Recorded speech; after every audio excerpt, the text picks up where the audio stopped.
கிரியாஸின் அதிரடி ஆடி சேல் 70% வரை தள்ளுபடி. கிரியாஸ், இது நம்ம ஃபேமிலி. பழனி கோவில் நில மோசடி விவகாரம் பெரும் பரபரப்பை ஏற்படுத்திய நிலையில் இது தொடர்பாக மேலும் 2 பேர் சஸ்பெண்ட் செய்யப்பட்டிருக்கிறார்கள் என்ற அண்மை தகவலை முக்கிய செய்தியாக நாம் பார்க்கிறோம். கூடுதல் விவரங்களோடு இணைகிறார் எமது செய்தியாளர் அழகேஷ்குமார். அழகேஷ், வணக்கம். தற்போதைய நிலவரம் என்ன?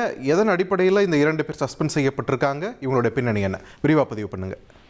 பழனி 100 கோடி மதிப்பிலான நில விவகாரத்தில் ஏற்கனவே 2 பேர் சஸ்பெண்ட் செய்யப்பட்ட நிலையில் தற்போது மேலும் 2 பேர் சஸ்பெண்ட் செய்யப்பட்டது பெரும் பரபரப்பை ஏற்படுத்தியுள்ளது. அதாவது திண்டுக்கல் மாவட்டம் பழனியில சுமார் 1 ஏக்கர் 40 சென்ட் அளவிலான 100 கோடி மதிப்புள்ள நிலத்தை முறைகேடாக பத்திரப்பதிவு செய்த விவகாரத்தில் ஏற்கனவே 2 பேரை பத்திரப்பதிவுகளை சஸ்பெண்ட் செய்யப்பட்டது. இந்த நிலையில் தற்போது பழனி சாட்பதிவாளர் அலுவலகத்தில் பணியாற்றிய அலுவலக உதவியாளர் சிவசங்கரி மற்றும் சப் ரிஜிஸ்டர் பாலசுந்தர் ஆகிய இருவரையும் சஸ்பெண்ட் செய்து பத்திரப்பதிவுத்துறை உத்தரவிட்டுள்ளது. இந்த விவகாரம் ஏற்கனவே பல்வேறு கோணங்களில் விசாரணை நடத்தி வரும் நிலையில் தற்போது இந்த 2 பேர் மீது நடவடிக்கை எடுக்கப்பட்டது பெரும் பரபரப்பை ஏற்படுத்தியுள்ளது.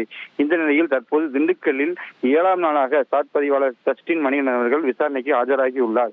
மேலும் இன்று முதல் சிபிசிஐடி அலுவலகத்தில் அவரது கையெழுத்து போடும் தினம் முடிவடைய நிலையில் நாளை சிபிசிஐடி சார்பில் உயர்நீதிமன்றத்தில் அப்பீல் செய்யப்பட்டு அவரை கஸ்டடியில் எடுத்து விசாரிக்க கோரிக்கை வைக்கப்பட்டுள்ளது என்று தெரிய வருகிறது.